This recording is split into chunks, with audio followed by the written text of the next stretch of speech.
In this video, we're going to go over some of the most commonly missed questions from your recent integration and differential equations quiz.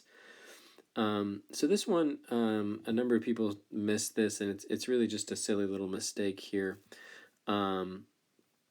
So we're given this table that's the acceleration, and then we're asked to use a left-hand Riemann sum with 3 subintervals of equal length. And so when you do that, if you do the left-hand Riemann sum here of the 3 subintervals from 0 to 2, from 2 to 4, from 4 to 6, if you do that, you'll get 30. And we know that that's what we should do because, well, it asks us to do a left-hand Riemann sum, but also because a Riemann sum is approximating the integral. And what we're doing is we're integrating acceleration, which should give us the velocity function. But the problem is when you integrate acceleration and get velocity, if you do that as an indefinite integral, there would be a plus c. And we need to find that plus c using the initial condition. If we don't use the initial condition, then we still have this plus c to deal with here. Just like if we integrated velocity and we went to position, you would have a plus c. Now if we do a definite integral from a to b, well, now you don't have the plus c, but you don't get a function here either. You get a number. And if we started with velocity, what we get out, if we integrated velocity here inside the integral instead of acceleration, we would get the displacement out, which is the net change in velocity. So what we're getting out here, the number, the 30, is the net change in acceleration. But it isn't the velocity because we have this plus c. Just like when you integrate velocity, you don't get the position, you get the net change in position. So the net change in velocity is 30. But if I started at 11 and changed by 30, then my actual velocity is 41. Because we need to add that initial condition. It's essentially, just change this problem to the tables about velocity. You need the position after 6 seconds. You would have to add your starting position to get your correct answer. So a number of us, we got 30, which is not the correct answer because we needed to add the 11 to get the 41. All right. Also, I'm not sure what this looks like when you look at the answers. This says number 5 here because when I wrote the quiz, this was number 5. But then because distance learning, the Schoology assessment actually scrambles the order of the questions. So this may have not been your number 5, but see if you can click through your results and find out where that question is for you and whether or not you did that question correctly. Okay, next one. So another sort of simple, common mistake here. I think most of us did this almost correctly. If f of x is equal to g of x plus 7, then for our integral, we can just replace f of x with that. And so most of us did that nicely. And honestly, I think we just were going too fast here. And I know there was a time constraint, much like the AP exam. So instead of f of x, we get g of x plus 7 plus g of x, just from the original. And then that, of course, simplifies to be the definite integral from 3 to 5 of 2g of x plus 7. And then we knew, okay, I can split that up into 2 pieces. I can take a constant multiple out of the integral. But it's only a constant multiple that you can just take out of the integral without doing anything to it. This plus 7 is not a multiple. It can't just be taken out. So when I split this up, they kind of skip a step here, which, it's a test. They don't show you all these steps. But I can make this 2g of x, but then I also have to make it the definite integral from 3 to 5 of 7d of x. And the definite integral of a constant is definitely not just that number. It's 7x. when I take this definite integral. And then I would plug in 5 and then plug in 3 and subtract those things. Well, really that just ends up with being 7 times 2 because the change here is 2. So there's 2 more 7s that are left over when you subtract. So that makes this second part 14. So the answer is this one here. And just like the questions themselves are scrambled, the answer choices are in a scrambled order, so that might not have been the second answer choice on yours. But again, just like the last one, I think we knew what to do because the most common answer was this first one, which is wrong, where it's just a plus 7 at the end because we took the 7 out and didn't actually think about what that is in terms of a definite integral. Another way to think about this definite integral is it's the area underneath the curve from 3 to 5. Well, you basically have a rectangle because this is a horizontal line. The height of it is 7. The width of it, starting from 3, ending at 5, is 2. What's that area? It's 14. Okay. Next commonly missed question, and again, these are in different orders for you. I'm going in order of most commonly missed. So that first question was the most commonly missed. And then these kind of decrease in frequency of missing. Okay. Once again, silly little mistake. Most of us did well. We knew what to do. Or we're just reasonable guessers, but not perfect guessers. Hard to say. But that's a good thing. That my assumption is that we knew what we were supposed to do. We just made small mistakes. On this year's AP exam, it's not multiple choice. So you're going to get quite a bit of credit for the work that you did here, just not full credit because you did make a mistake. So hopefully this video can help you fix that and get full credit on the AP exam. So we know to solve this, we've got to separate the variables. So we're going to get 1 over y dy is equal to secant squared of x dx. Anti-differentiate both sides. And the antiderivative of 1 over y is the natural log of the absolute value of y. Antiderivative of secant squared is tangent of x plus c. And make sure you include that absolute value. It's always a thing for people to forget that absolute value, but you need it. And this is actually... well, actually, in this case, it doesn't matter. Sorry, I was kind of thinking in my head. In the next problem, it ends up making quite a difference. So, y is 5, x is 0. So this becomes the natural log of 5. Hey, Mr. Shields, you just said the absolute value is important. Well, the absolute value of 5 is 5, so just leave it. Tangent of 0 plus c.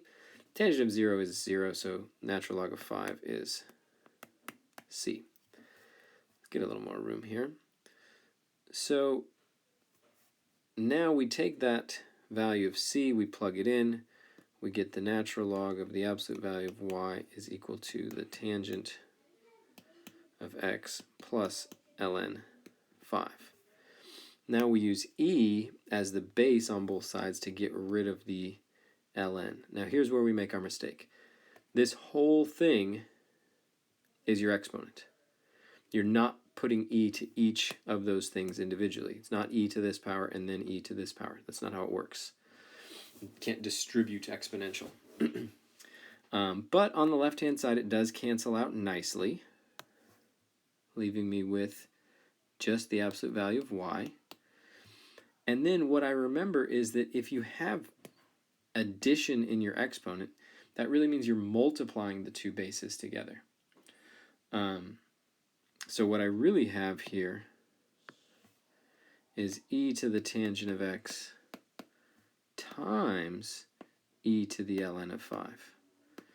And the ln and the e again cancel out, leaving me with the absolute value of y equals 5 e to the tangent of x.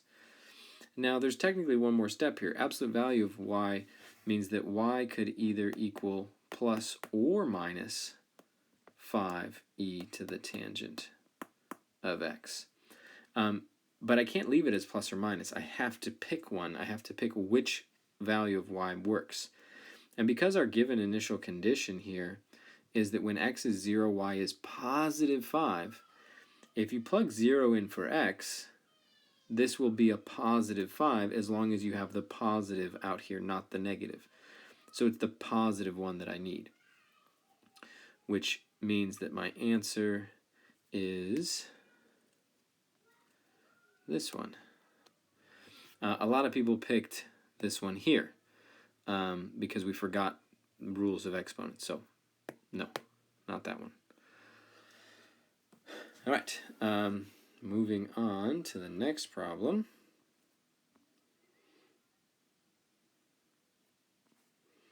Again, small mistake, which is good news because we're doing it mostly correct. We're thinking about free response questions where everything you do correctly is potentially going to earn you some credit. So we want to be happy about that. I think, again, small mistake, going too fast. Antiderivative of sine of t is negative cosine of t from 0 to x. Plug those two things in, it's negative cosine of x minus negative cosine of 0. Well, cosine of 0 is 1. The two negatives cancel out. It becomes positive 1, and that's 1 minus cosine of x. So I think people were just maybe not careful with our negatives. We forgot to have a negative with our antiderivative, or we forgot that plugging in this 0 was actually going to give me something important for my expression here. Now you might be thinking in your mind, but wait, I thought we talked about that thing where it didn't matter what was down here, that just went away anyway. That's only if they're asking you to take the derivative of this thing, but they're not in this case. In this case, they're just asking you to take the antiderivative. So that number at the bottom will actually make a difference. And remember, when we're taking the derivative, it's because that's a constant, and the derivative of my constant here will be 0 no matter what constant you get out. It doesn't matter if you get out a 0 or a 1.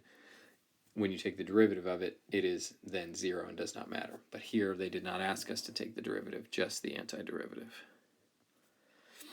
All right, last one of our commonly missed. This is similar to our e to the x one that we just did, and this isn't an exponential rule that we make a mistake on. It's a plus and minus that we make a mistake on.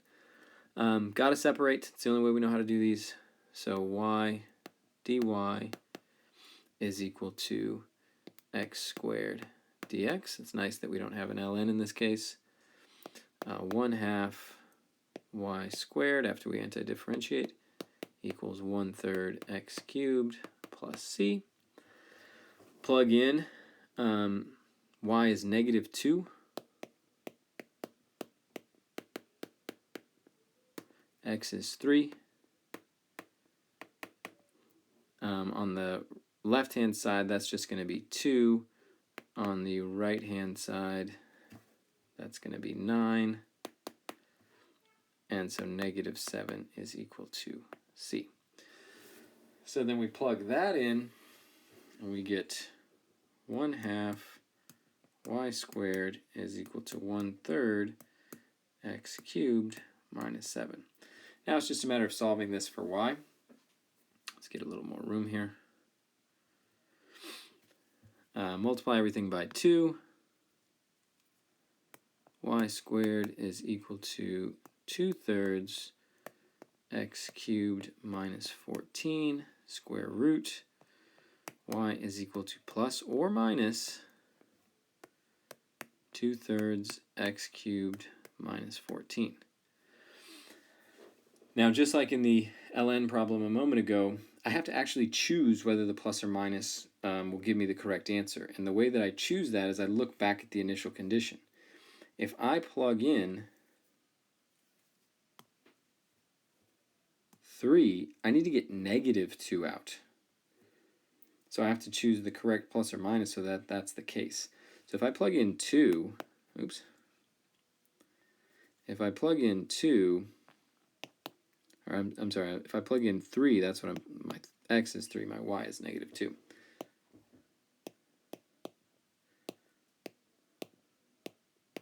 Just plug that in and think about it. Well, 3 cubed is 27, 2/3 of that is 18.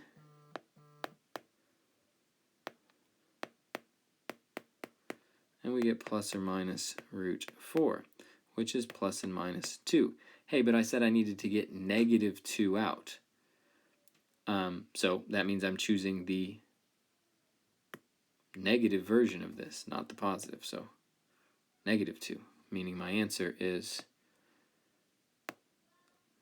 the negative version.